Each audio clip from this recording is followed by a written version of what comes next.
Rusia, Moskow, pusat kota bersejarah. Agam 2 tingkat Hebel. Gedong na ngalelep kana taneu. Sils jandela di lantai kahiji aya di tingkat taneh. Hayu urang nempo jandela di lantai kedua. Di lantai kahiji jandela na sami lebarna tapi jangkungna langkung alit. Nembongan yen baheula jangkung tina jandela dina duanana floors eta sarua. Jangkungna lantai kedua langkung ageung tibatan jangkungna lantai kahiji. Nah anjon ninggali bedana.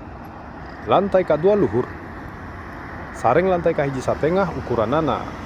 Perhatikan kumaha jandela di lantai kahiji dihias. Hayu urang nepo wangunan tina palataran. Samemena aya jandela dieu. Di dieu aya lis hiasan luhureun jandela. Sarwati sisi jalan. Di dieu nu muka jandela. Aranjeun na ditondon ku bata jong ditutupan ku moyok. Nah nyeun jandela di tingkat taneu. Terus kelas ku bata. Nah yeu rencana jenius arsitek. Sejarawan ngajelaskeun yen imah yeu diwangun dina lamping. Kualatan eta jandela dikenca tetela dina tingkat taneu. Tapi lantai kahiji jelas leks jangkungna. Kudu aya basement handapeun lantai kahiji. Kawas wangunan multitingkat tatangga.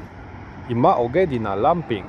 Sanajan kitu, ujung kencana teu sungkana taneu nepi ka pisan sils jandela. Tukang nyieun dasar jangkungna normal. Agam Hebel teu boga basement pisan. Sejarawan nyebutkeun yen salila sababaraha taun imah sangkana taneu dina beorat sorangan. Numutkeun dokumentasi resmi. Umur imah teh ti 250 tahun. Yeu wangunan multitingkat umur 80 tahun. Beoratna langkung sewer. Masasa anu ageung henteu nurungkeun bumi kana taneu salami abad. Duanana wangunan nangtung dina lamping sareng dina jenis taneu anu sami. Tapi wangunan cahaya 2 tingkat tilelep kana taneuh nepi ka tingkat sils jandela. Naha yeu kajadian.